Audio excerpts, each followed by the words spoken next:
सुल्तानपुर जनपद के सनातन परंपरा केवल अपने और अपने परिवार के लिए नहीं बल्कि संपूर्ण सृष्टि के लिए सोचने वाली परंपरा है। इस विचार को हमें हमेशा याद रखना चाहिए। भारत केवल भूखंड नहीं, यह दर्शन, दृष्टि और विचार है। पूरी पृथ्वी हमारा परिवार है। सब लोग सुखी रहे, यह हमारी परंपरा रही है।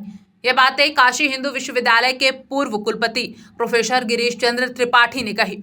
वह अल्दिमऊ नूरपुर में सत्यनाथ मठ पर चल रहे बाबा सत्यनाथ महोत्सव के दूसरे दिन आयोजित राष्ट्रीय परिचर्चा को बतौर मुख्य अतिथि संबोधित कर रहे थे।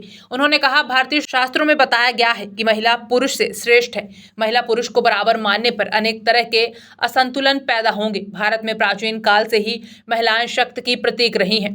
इनके लिए सशक्तिकरण शब्द का प्रयोग पश्चिम की देन है। नारी सशक्तिकरण नहीं, नारी सम्मान की जरूरत है। पारिवारिक मूल्य ही हमारा धर्म है। नारी का सम्मान कानून से नहीं, हमारे भीतर के भाव बदलने से होगा। विशिष्ट वक्ता वीएनकेवी महाविद्यालय अकबरपुर के हिंदी विभागाध्यक्ष प्रोफेसर सत्यप्रकाश त्रिपाठी ने कहा, भारतीय संस्कृति का बड़ा हिस्सा अवध क्षेत्र ने निर्मित किया है। अयोध्या के संत परंपरा ने राष्ट्रीय स्तर पर समरसता स्थापित करने में महत्वपूर्ण भूमिका निभाई है। संतों ने समाज की जड़ता, अंधविश्वास और रूढ़ियों को तोड़कर समाज में एकता स्थापित की है। ओडिशा जगन्नाथपुरी के संत देवाचार्य ने कहा, रामचरितमानस यह बताता है कि हमें कैसे जीना चाहिए। अपना आचरण हमें खुद ही सुधारना है। आचरण सुधरेगा तो सब कुछ ठीक होने लगेगा। बाबा बजरंग दास ने कहा कि सब जीव एक बराबर हैं, किसी में भेदभाव नहीं करना चाहिए।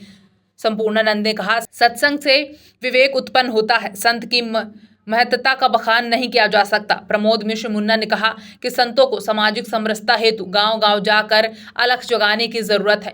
संगोष्ठी के संरक्षक पीठाधीश्वर कपाली बाबा ने कहा कि इस मठ ने सनातन परंपरा को बनाए रखने में महत्वपूर्ण भूमिका निभाई है।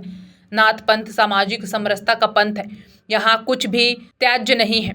अध्यक्षता डॉक्टर सुशील कुमार पांडे, साहित्येंदु संचालक मथुरा प्रसाद सिंह चटायु व आभार ज्ञापन श्यामचंद्र श्रीवास्तव ने किया।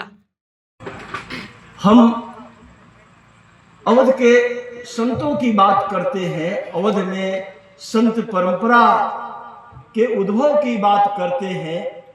वैसे तो संत कबीर दास जी और कबीर दास जी से 12वीं शताब्दी में हुआ। अवध जो है राम भक्त साधना का केंद्र था, अवध और अयोध्या।